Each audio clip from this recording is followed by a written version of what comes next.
Hello बच्चों, मैं शैलेश कुमार प्रजापति महर्षि अरविंद हिंदी प्राथमिक शाला से आप सभी बच्चों का हार्दिक स्वागत करता हूं। आज हम कक्षा 8 विषय सामाजिक विज्ञान के अंतर्गत प्रथम सत्र का पाठ 5 प्राकृतिक आपदाएं के बारे में अध्ययन करेंगे। एक बार की बात है, कृष्णा अपने घर में समाचार पत्र पढ़ रहा था। समाचार पत्र में उसने सुनामी की घटना के चित्रों को देखा। दूसरे दिन कृष्णा विद्यालय जाकर अपने वर्ग शिक्षक से पूछता है, सर, समाचार पत्र में सुनामी घटना के बारे में दिया गया है। यह सुनामी क्या है? यह किस तरह उत्पन्न होती होगी? सर ने कहा, प्राकृतिक आपत्ति के 2 प्रकार होते हैं। पृथ्वी के आंतरिक परिवर्तन के कारण भूकंप, ज्वालामुखी और सुनामी उत्पन्न होता है, जबकि बाहरी परिवर्तन के कारण बाढ़, सूखे की स्थिति, तूफान और दावानल की घटनाएं होती हैं। प्राकृतिक आपत्ति 2 प्रकार की होती है। पहला, पृथ्वी के आंतरिक परिवर्तन के कारण, दूसरा पृथ्वी के बाह्य परिवर्तन के कारण। पृथ्वी के आंतरिक परिवर्तन के कारण भूकंप, ज्वालामुखी, सुनामी इत्यादि आपदाएं आती हैं। पृथ्वी के बाह्य परिवर्तन के कारण बाढ़, अकाल, तूफान, दावानल इत्यादि आपदाएं आती हैं। भूकंप, अर्थक्वेक।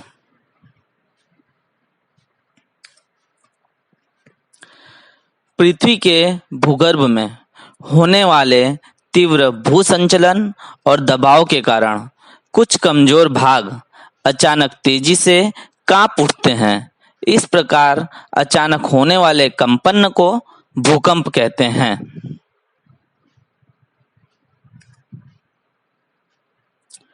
भूकंप क्रिया के केंद्र बिंदु से भूकंप की लहरें उत्पन्न होती हैं, जिसे हम भूकंप केंद्र कहते हैं। भूकंप के केंद्र पृथ्वी के नीचे के भाग में होते हैं। इस तरह आंतरिक भूसंचलन के कारण ही भूकंप होता है।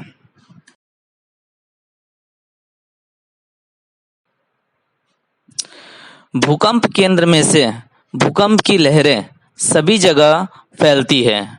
उसमें से कई लहरें भूसतह तक पहुंचकर अपना प्रभाव फैलाती हैं। भूकंप केंद्र से पृथ्वी की सतह के नजदीक के स्थान या केंद्र को भूकंप निर्गमन केंद्र कहते हैं। भूकंप का सबसे अधिक प्रभाव भूसतह पर निर्गमन केंद्र के भाग में अनुभव किया जाता है। उस केंद्र से जितना दूर जाते हुए स्थान पर जाएं, वैसे ही उसका प्रभाव कम होता जाता है। किसी भी प्रदेश में होने वाले भूकंप का प्रभाव भूकंप के वेग के ऊपर आधारित होता है। भूकंप आलेखक यंत्र द्वारा भूकंप का उद्गम स्थान और वेग तीव्रता को जाना जा सकता है। भूकंप होने के मुख्य 3 कारण हैं। पहला, ज्वालामुखीजन्य भूकंप। दूसरा, विभंगजन्य भूकंप। तीसरा, भूसंतुलनजन्य भूकंप। पृथ्वी का केंद्र बिंदु भूसतह से लगभग 6378 किलोमीटर दूर है। ज्वालामुखी, वोल्केनो। ज्वालामुखी अर्थात भूसतह के कमजोर चट्टान के स्तर में पड़ी हुई दरार या छिद्र का नाम है, जिसमें से होकर भूगर्भ का धधकता हुआ लावा, रस, मैग्मा, विविध कद और आकार की चट्टान, पत्थर, राख, वाष्प और अन्य गैसें भूसतह पर आने लगती हैं। ज्वालामुखी विस्फोट होने के मुख्य 4 कारण हैं। पहला, पृथ्वी के गर्भ का तापमान। दूसरा, प्रवाही मैग्मा की उत्पत्ति। तीसरा, वायु और वाष्प का उद्भव। चौथा, मैग्मा का भूसतह की तरफ वहन। मैग्मा के नीचे दबी हुई गैसें मैग्मा को ऊपर उठाती हैं। दूसरे, ऊपर की कमजोर चट्टानों की दरार के द्वारा प्रवेश किया पानी वाष्प बन जाता है। इस दबी हुई वाष्प के समूह को योग्य जगह न मिलने से वह वेग से बाहर निकलने का प्रयत्न करता है। इस प्रयत्न में वह अपने साथ प्रवाही मैग्मा को भी जोर से ऊपर की तरफ खींच लाता है।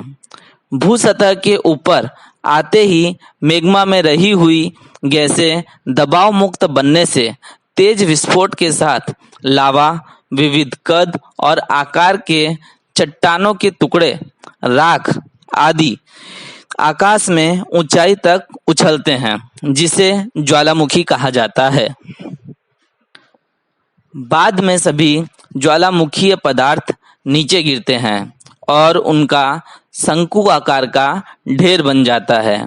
यदि वाष्प और गैसों का प्रमाण अधिक हो और भूसतह के ऊपर कम जगह वाला छिद्र हो तो भयंकर विस्फोट होता है, परंतु वाष्प और गैसों का प्रमाण कम हो और भूसतह की लंबी दरार में से विस्फोट हो तो लावा धीरे धीरे शांति से बाहर निकलकर फैल जाता है। ज्वालामुखी के मुख्य 3 प्रकार होते हैं।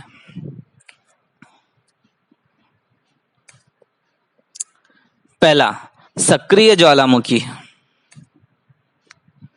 दूसरा, सुषुप्त ज्वालामुखी। तीसरा, मृत ज्वालामुखी।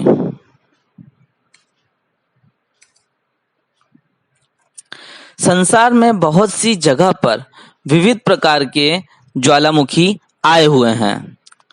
भारत में अंडमान निकोबार के द्वीप समूह में केवल एक ही जगह पर ज्वालामुखी आया हुआ है। ज्वालामुखी का विस्फोट जिस प्रदेश में होता है वहां स्थानीय विस्तार में भयंकर विनाश होता है। ज्वालामुखी से लाभ भी होता है। लावा फैल जाने से जमीन की उपजाऊ शक्ति बढ़ जाती है। जावा और सुमात्रा की लावा में से बनी हुई जमीन खूब ही उपजाऊ होने से अच्छी खेती होती है। ज्वालामुखी के ढलाव वाले क्षेत्र की पोटास युक्त मिट्टी में खेती करके किसान अधिक उत्पादन प्राप्त करते हैं। ज्वालामुखी क्षेत्र के गर्म पानी के झरने में जंतुनाशक द्रव्य होने से चमड़ी के मरीजों के लिए आशीर्वाद स्वरूप बना हुआ है। ज्वालामुखी के कारण पारा, एंटीमनी, सीसा, जस्ता, टंगस्टन, कलई आदि धातुमय खनिज भूसतह से थोड़ी गहराई से ही प्राप्त हो जाते हैं। ज्वालामुखी नली में लावा रस ठंडा हो जाने से और कार्बन के ऊपर दबाव आ जाने से समय बीतने पर उसमें से हीरे बनते हैं। ज्वालामुखी में से निकलने वाली विखंडित चट्टानें पदार्थों के छोटे पत्थर को लापिली के रूप में पहचाना जाता है। इसे मनपसंद रूप दिया जा सकता है, इसलिए वह खूब उपयोगी साबित होता है। सुनामी। समुद्र की सतह पर आए हुए ज्वालामुखी के फटने से या सतह पर भूकंप होने से समुद्र की सतह पर खूब शक्तिशाली विनाशक लहरें उत्पन्न होती हैं। इन लहरों को सुनामी कहते हैं। वह लहरें ऊंची और असाधारण लंबी होती हैं।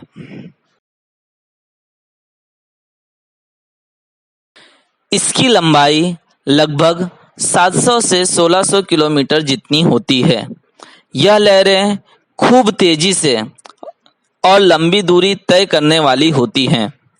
इस प्रकार की लहरों से पानी तेजी से किनारे पर ऊंचाई तक पहुंच जाता है और बड़ी दुर्घटना हो जाती है, जो 11 मार्च 2011 में जापान में देखने को मिला। चक्रवात या झंझावात से बड़ी और शक्तिशाली लहरें उत्पन्न होती हैं। तूफान शांत हो जाने के बाद भी उसका आकार बदलता है तथा ऊंची और लंबी तरंग लंबाई की लहरें बनती हैं।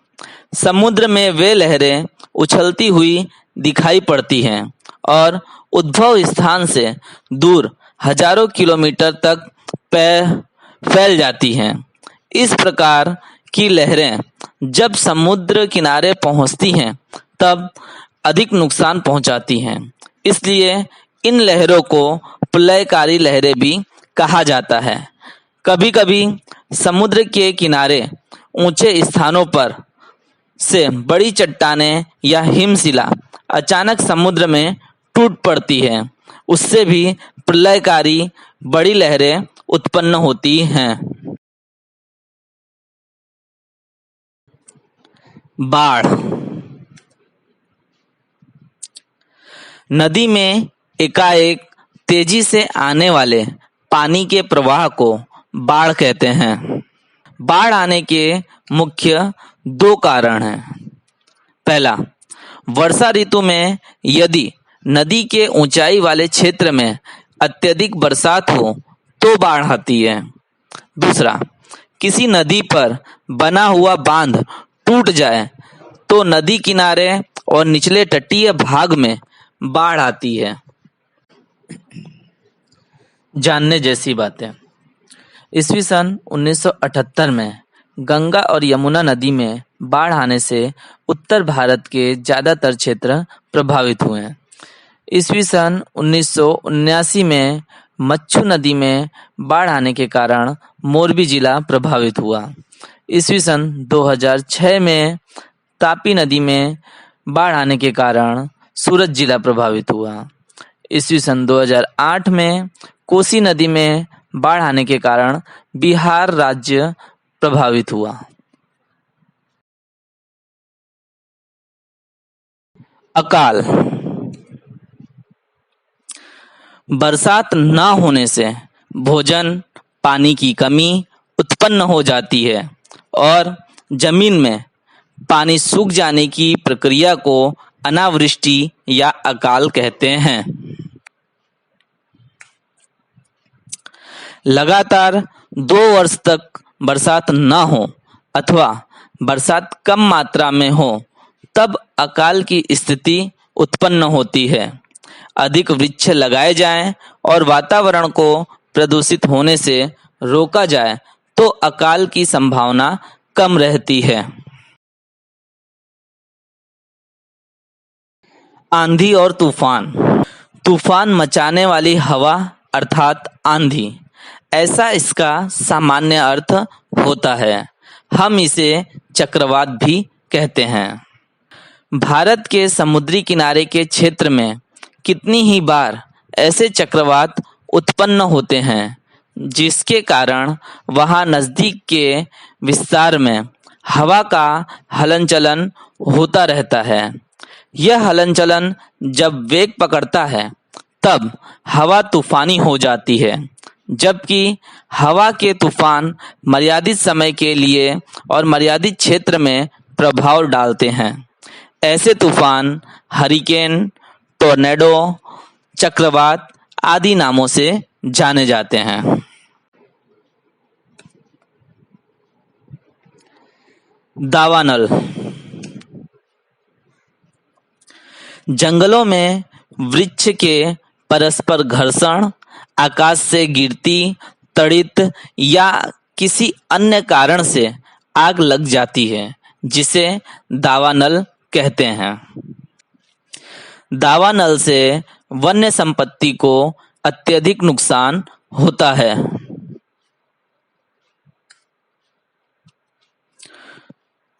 भूस्खलन। कई बार पृथ्वी के ऊपर का भाग नीचे की तरफ खिसक जाता है, उसे भूस्खलन कहते हैं। भूस्खलन के दो प्रकार होते हैं। पहला, अधिक बरसात के कारण, दूसरा भूकंप के कारण। उदाहरण के रूप में वर्षा ऋतु में अधिकतर भूस्खलन के कारण कोंकण रेलवे का यातायात प्रभावित हो जाता है। धन्यवाद।